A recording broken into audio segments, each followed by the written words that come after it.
Hello everybody, welcome to the second video of Monday. This video is going to be focused on my hopes from the roadmap, which will be released on Friday. Obviously, if you listened and watched the podcast that was released yesterday, you'll know exactly what this video is going to be about, but it will be stripped down to a more shorter time frame because we discussed this for nearly 40 minutes. Other differences, I'm going to take you in-game as well, display on the screen in more of a presentable way my hopes for the roadmap. Now, something to bear in mind is if this video does run past the 10-minute mark, I will put in a pinned comment some time codes to stuff at your discretion if you want to go and check it out, and as well some of the opinions, thoughts and desires that I might have about the game and the roadmap may differ from a lot of other players, so do bear that in mind. And obviously it's welcome to anybody to criticize anything that I might put in as well, because there were things that I did miss off in the podcast which could disrupt game economy and other things like that.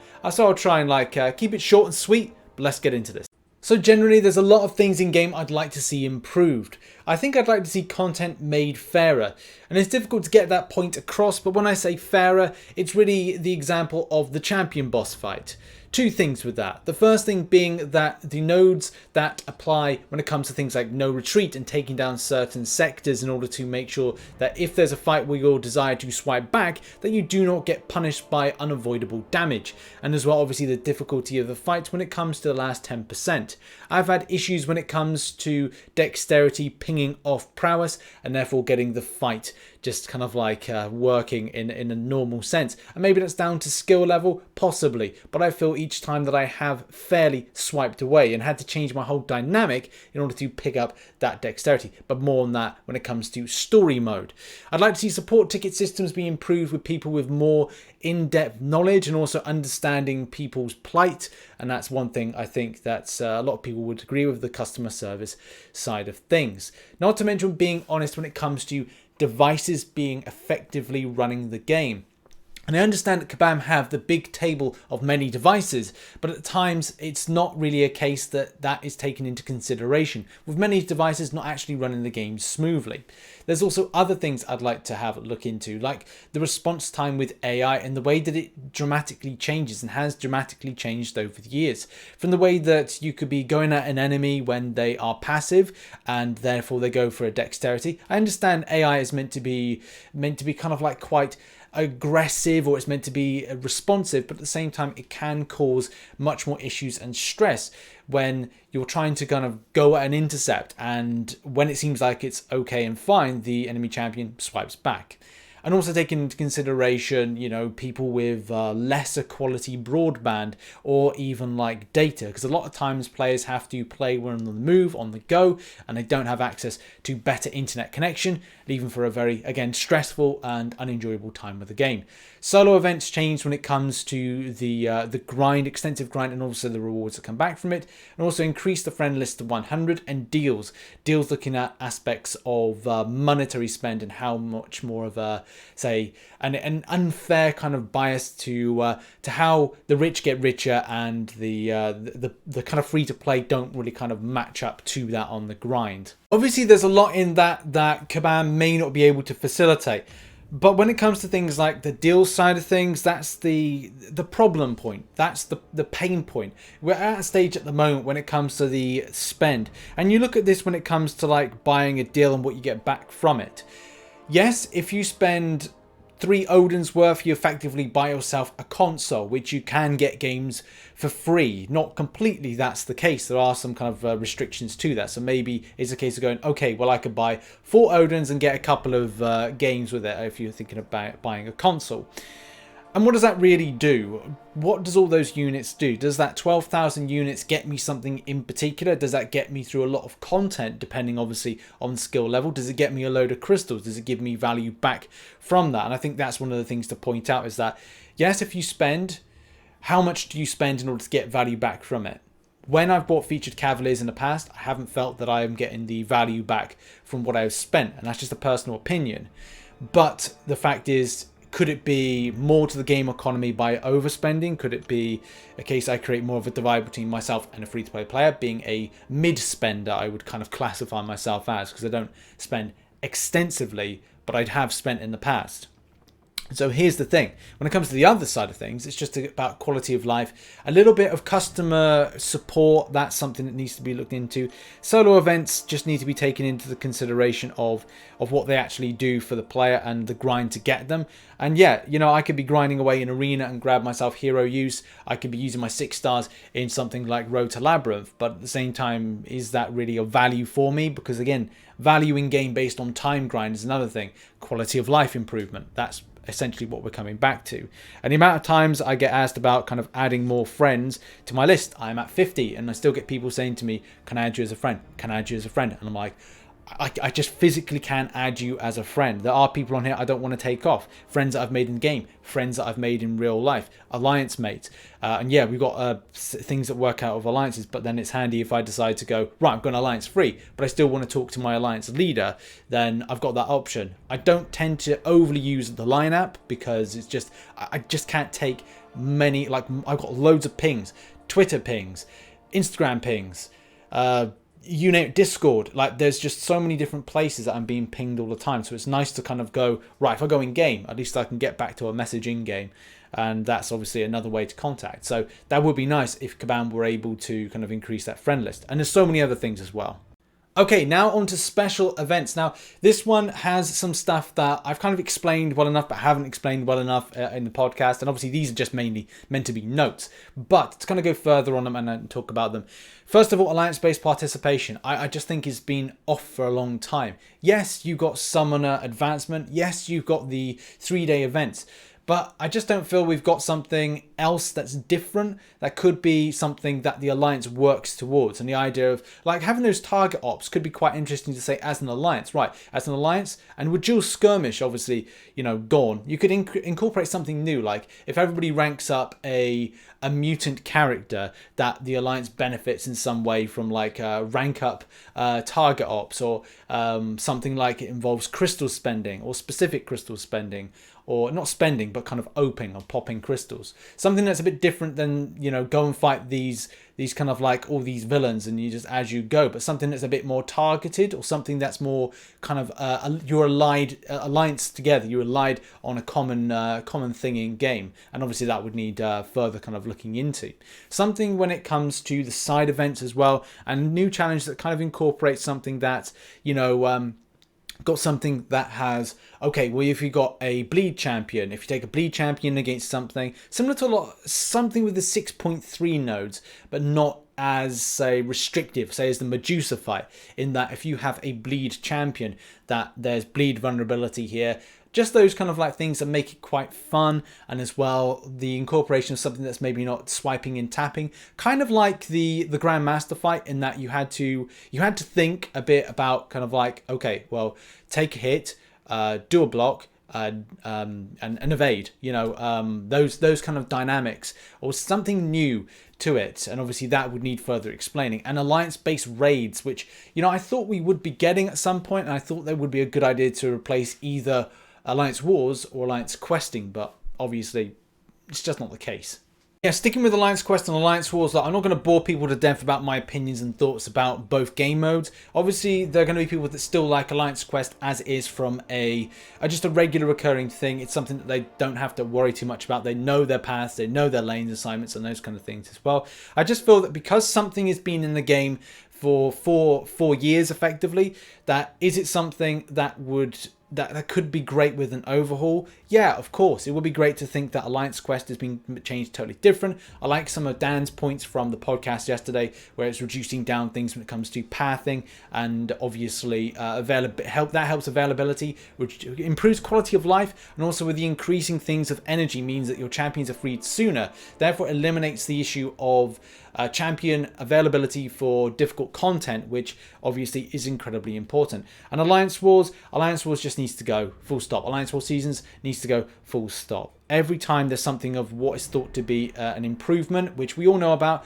and defense tactics have been just the worst thing that's been put in. And that mode has been nothing but trouble. And as I said, you all know my opinions on that, so it's just a case I'd like to see that go. And something new like Alliance Raids being put in. And when I'm talking about alliance-based participation, The fact is, it's just a case of looking at, yes, you've got arena wins. Yes, you've got perfect series. But it's something coming up with something that's new, something that incorporates the alliances together for something. Something that's not maybe like a 1-day event or a 3-day event, but something that's just something different that requires you to do something different. That is, yeah, incorporating things of old stuff like dual skirmish, which could be a case of like if you defeat a 5-star version of a champion, which Kabam said they were going to put in those dual targets of certain characters. Like saying, okay, well, if you go and defeat a 5-star the champion or a 6-star the champion, which will be a difficult enough fight in a search parameter, like a dual target thing. But by you challenging yourself as a member of that alliance to gather that, if loads of people were able to do the 6-star versions, then it could mean that the alliance benefits more from doing that. So I'd like to see more alliance-based participation. And as well, when it comes to like special events, because there used to be like the gifting event. Prior to the gifting event, I can't remember the last time we had something on a monthly event that incorporated the grind of alliances. So yeah, the gifting event is one I can think of. And I'm not saying that that should be what we should have, because that is part of another problem. But there have been previous events time ago where you could grind as an alliance. I'm just trying to remember something off the top of my head, but I can't. I don't know if there was something around about the time of a Valor thing where you triggered off something and the alliance went into grind and they got something back from it. Like I said, I can't remember off the top of my head. Someone will probably put in the comment section about that. But yeah, adding in more alliance-based participation from an event standpoint, monthly and ongoing, and changing the 3-day ones or adding something new in would be kind of good and revitalize alliance-based participation. Just quickly on the concept of crystals. Now, I did miss off something to put in, which I'm going to slot in now, and it's something I talked about in a previous video, which, like I said, I'm sorry I forgot to add this in. Nexus Shard Crystals, something when it comes to acquisition, this could really help out players from the free-to-play aspect, and as well for those that obviously are sort of spenders but kind of accumulate crystal shards quickly, more frequently, to be exact. I have said about 3 stars being removed from Cavalier crystals, and maybe that needs kind of like further deep diving. And as well, an overhaul of the pool of various crystals like Solo, Greater Solo, and War Crystals. Okay, let's quickly touch on things like Nexus Crystals. Now, Nexus Crystals are like 5-star and 6-star. I do feel that they would be good for players, especially when it comes to the acquisition side of things. You need champions that have double, maybe even triple node interactions, so something that can go up against, like having Doctor Doom to go up against a lot of 6.3 and 6.4, so Act 6.3 and 6.4, and not to mention the fact that you need specific champions to take on gating systems of 6.2. But acquisition side of things is going like, okay, well, if I pop a Nexus Crystal, regardless if it's a class one or obviously it's a 5-star one here, the chances of 3 champions, one of those is going to be acceptable to take. So I've had reasonably good luck when it comes to Nexus Crystals, and I think that would be something that would help out the free-to-play players, and as well, obviously, those that get crystals and crystal shards quicker from obviously spending. And the same thing can be said for Cavalier crystals. Removing the 3 stars, I don't know if it would be an overly good idea. Dan was saying that there would be something of a misbalance with the economy. I do see that. I do see that point. And for me personally, it's all about value for money. And if I've spent, and I've spent a good amount of money, and I will be doing a video on this, on Cavalier crystals in the last 12 months. I've never picked up a 6-star. I've picked up a good amount of 5 stars from this, but never a 6-star. And yes, it's lower percentages. I get that. But I want to see that if I'm spending my money, what am I getting back from it? And if I'm getting 3 stars, then it's a case that, well, I'm not picking up any extra ISO, number 1. And number 2, I'm not picking up anything of value like a 4-star that I can take anywhere. So it's just addressing that when it comes to the value of Cavaliers. And obviously, yes, it may misbalance the economy. And not to mention the fact that we do have some kind of like crystals which are kind of all over the shop when it comes to what it gives back. We got War Challenger Crystal, you got the War Victor Crystal, you've got the Solo Crystals and Greater Solo Crystals, and they're kind of like they're not balanced correctly against a lot of the further progression. And that's the thing, whether or not you kind of like boost that based on titleage is another story for another day. But I think that's something that Kabam could do an advantage to look into. So fingers crossed for Friday on that. And the next thing is champion viability. Now, I didn't really explain myself very well on this point yesterday in the podcast, but just to kind of like say the first part of things is that if Kabam aren't able to do a lot of rebalancing, then maybe they should look into node improvements. So if you're going up against, say, the champion, or say that you're doing some path clearing, that on those paths that if you had a Joe Fix-It, then it benefits from, say, plus 20 to 30% attack and also bleed vulnerability, or in this particular game mode that the champion gains more. Similar in some ways to variants, but it's up to Kabam how they switch this out. If they don't have time to rebalance champions and improve them, so the what was we'd assume to be trash tier champions, that they would at least look to things like, right, well, we'll bump them the similar way that we did with variants, or look obviously to what we said previously about the idea of crystals and nexus crystals. MCOC is such a complex game, but they could be doing so much more when it comes to like these particular things. And whether or not this was obviously with Act 6 not kind of thoroughly tested from a point of view of, okay, endgame players, are they going to enjoy this? Are they not? Are they going to find this quite kind of unfulfilling and boring? Is it going to be a case that those endgame players would have certain 6 stars that other players don't? Those are key things as well, and whether or not those were whales and other stuff needs to be taken into consideration. But having certain champions of 6-star variety, which, let's face it, these are a lot of the champions that you'll need for certain gating systems and stuff, and look, I'd love to find out that I could use a King Groot down the line to smash through content. The amazing idea that we can now take a 6-star Colossus and smash through 5-star as well, and take on the likes of Labyrinth for Legends and so much other bits of content. The same thing could be said for Moon Knight, Abomination. Yes, we've got Eastern Blockers synergy, but it's not the means to kind of get through this content. So would they look to put boosters similar to the way they did variants in this, or would they look to full rebalances at a point of a monthly, 2-monthly, quarterly, those kind of things as well, and kind of get more rebalanced and more useful and viable champions? That's something I'd like to see. This goes hand in hand with things when it comes to story mode, and it's more extensive. I did like and appreciate the extent of the coverage, not in the interim, but then I thought, right, well, the more that I considered the idea of beta testing from a wide variety for new content, which we did with Act 7, that was a better way to go down the route of, because then it was the case that maybe not everybody has done Act 6 from a 100% perspective, but also understands the plight of many players when it comes to getting to the end of 100%ing Act 6 and what Act 7 would be. But that's obviously we're going to be addressing that, or Kabam are going to be addressing that at some point when it comes to further content. However, though, Act 6, in my opinion, does need a lot of looking over. And yes, there are some fights that I think people would disagree with some of the points that are on screen at the moment. But I do think the gating system is something that should be removed from 6.2. And also there should be a little bit more when it comes to rewards for Act 6, whether or not you add that into 6.2 and 6.3, with 6.4 ultimately being fine, especially if you compare off against how Abyss of Legends actually runs from a difficulty standpoint. However, though, there's some more stuff that I'd like to see, and that would be to remove the 10% restrictions from the champion fight. Instead, just to kind of throw an SP3 would be fine. But as well, the linked nodes leading up to that champion with things like no retreat and other types of builds should be removed to create some decency and fairness. It's a case you can keep the stuff running up to the 10% because it's all about hard work in order to bring down the champion.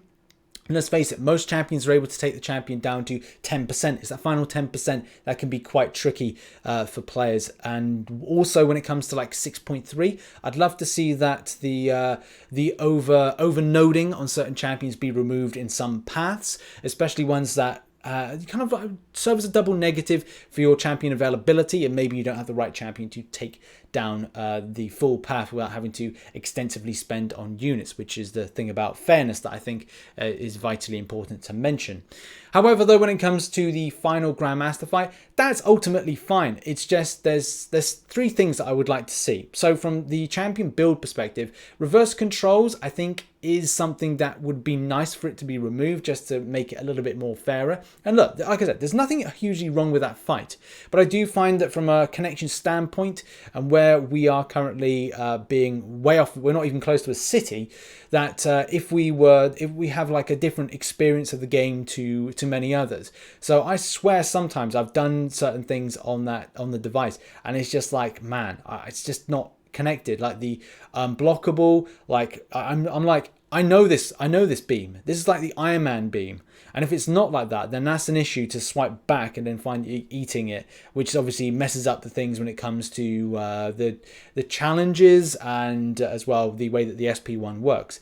But in any case, I digress. And yeah, so maybe the unblockable and reverse controls to be removed. I wouldn't mind that, but you know, as I said, it's not ridiculous. And as well, there are counters to that, like you could use Mr. Sinister, but do I rank 5 for Mr. Sinister? That again causes part of the problem of this, obviously, creation of this video. And as well, the final thing with that is to look at the 6.4 paths leading up to the Grandmaster fight, because they are very stinky. Act 6 in general does really give me this kind of like, it's really hit and miss, but there's more misses than hits, especially with like as I said, the Grandmaster fight is fine. There's a few things I would like changed about it, but I think it's really the paths leading up to it that cause the biggest frustration. Some of the bosses aren't particularly nice and aren't particularly fair, and again kind of revolve around these kind of weird nodes that are associated with the characters. The same thing with 6.3 and a lesser degree when it comes to 6.2 from a build standpoint and what is deemed to be fair, and obviously from a champion acquisition point of view, what that restricts when taking them down. And the champion fight, don't get me started on that. Obviously, I have mentioned about that. So yeah, I would like to see a lot of change when it comes to Act 6. And obviously, it left a sour taste in my mouth when it comes to like going back into it, which I'm ready to do. And I probably will do a lot more in July. But it's just a case of like, I just want to spend time away from it just for a little while, just before, you know, taking the plunge back in again. Just touching on Arena, and something that you all know about is that my idea would be to do a 5-star basic Arena, which allows the 4-star basic version of that to be slotted into a 2 million guaranteed milestone, as well as more milestones being added, and as well 4 to 6-star Arena boosts being put more easier to get in the likes of the Arena Boost crystals, which I think would be quite helpful. Removal of Prem shards, and for Uncollected and Cavaliers to get Grandmaster shards instead, which I think again would be more beneficial, because everybody's maxed out. As soon as you get Uncollected, or as soon as you get Cavalier, you've maxed out all your 2 stars and 3 stars. So it just shows the progression of the game as well. More placement available above 150 places and 800 places. Obviously, that's respective arenas. And as well, the basic Catalyst and Class Catalyst arenas being overhauled to add in something like the Tier 5 Class Catalyst and Tier 5 Basic. Arena ideas are difficult to get past the post when it comes to Kabam, I think, agreeing on these things, and I think it's more so with the Tier 5 Class Catalyst and Tier 5 Basic entering into arenas such like here when it comes to like a Catalyst Clash, but they do need to be overhauled regardless if it's adding in those things or not. And not to mention the fact that loads of things when it comes to leaderboards needs to be changed because they're just completely unfair. And as well, when it comes to milestones need to be improved. But the Tier 5 basic side of things, I think Kabam said they weren't able to add any more arenas. But again, that's not the point. The point is taking something like the 4-star featured, or the 4-star basic arena, which obviously was Massacre here, and saying that rather than that being a 4-star, make that a 5-star arena.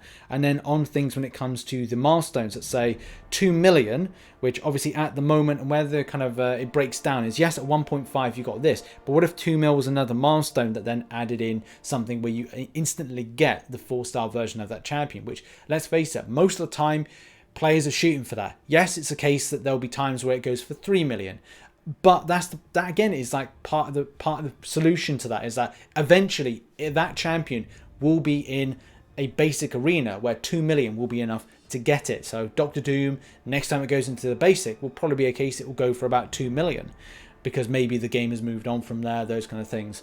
So there's a lot of stuff to try and get past the idea. And as well, the prems, like prems are pointless for myself, for a lot of other people that have become Cavalier, even coming to the point of Uncollected. Those who have just gone Uncollected have probably awakened 99 signature their 2 stars, and as well with 2-star signature stones being available quite a bit, especially from the solo, or is it I think it's the lesser solo. Then again, like, players are using them, so it would be nice to see this dramatically changed. And as well, the arena boosts. having 3 stars in there is like 3 to 4 stars. It should be like 4 to 6 stars. Well, not for this arena, but for other arenas where it just like it's more representative of getting up to like a 6-star one instead. I know, obviously, again, Kabam with refills will be like, well, we can't do that because, you know, it's like the refills are what they are. But if you go to like things like the milestones here and then clicking on these, then it's still 3, 4, and 5. So couldn't it be like 4, 5, and 6? So it's just really kind of that kind of thing of bringing that up to the current state. Is it going to push arena scores higher? Maybe. And maybe it's the case that Kabam would come up with the ideas to go, no, it's not going to be that. Now onto the monthlies. Now I will kind of like round this up very quickly. Now I was talking about the idea of improving uncollected monthly rewards to add in like a full 5-star, because again, it comes to the point champion acquisition is very important from an uncollected player trying to get Cavalier status. You will need more 5 stars because obviously you can't access the Cavalier with 4 stars or become Cavalier with 4 stars. Also, make up to a total of 3,000 6-star shards, which basically means you'll get a 6-star once every like 4 months or so. Obviously, if you dupe a champion, then it could take about 3+ months. So that again adds into that improvement for those. Not to mention the fact that Cavalier difficulty with it being added in should scale up as well, and Master adding some more 5-star shards. And there's a lot to take into consideration when it comes to overhauling this game and improving it from a quality of life standpoint, and as well the way that it breaks down the acquisition of champions, which becomes more of a big deal when it comes to Act 6, which unless Kabam are not going to change dramatically based on what's going to happen on Friday, could be a big deal for a lot of players. And as well, obviously, you grabbing more shards could be very, very important. Something that Dan noted yesterday, which I loved, was the idea around incursions changing. Not extensively, but enough to kind of add in a new sector that will add the idea of you grabbing more 6-star shards.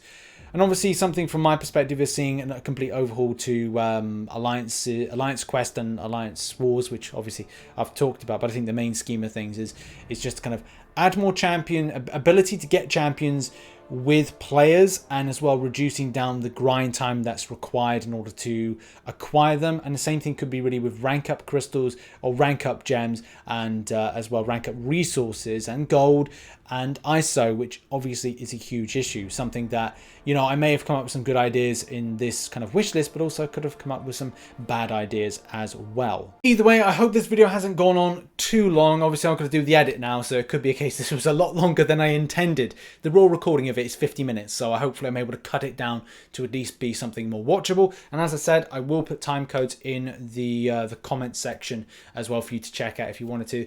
Obviously, do bear in mind all these are just like opinions and thoughts that I have on what I'd feel for me personally I'd like to see. There's obviously lots that I'd like to see from the community's improvements, and obviously everybody's thoughts of how they would want to see the improvement of the game will differ player to player. Something that Kabam will answer as of Friday this week. So I'm excited to see what Kabam have to say on the matter. And yeah, it was probably going to mean that is going to be a big video from me on Friday when this info drops. But yeah, it's going to be a big week for Marvel Contest of Champions, and it will be hopefully a fresh start when it comes to the weekend and Monday when thinking about the future. And hopefully the future does see 5 more years of Marvel Contest of Champions. Fingers crossed. Obviously, don't forget to check out Marvel Contest of Champions news posted today, and as well as some other content, and I'll see you later on for the live stream. Bye bye for now.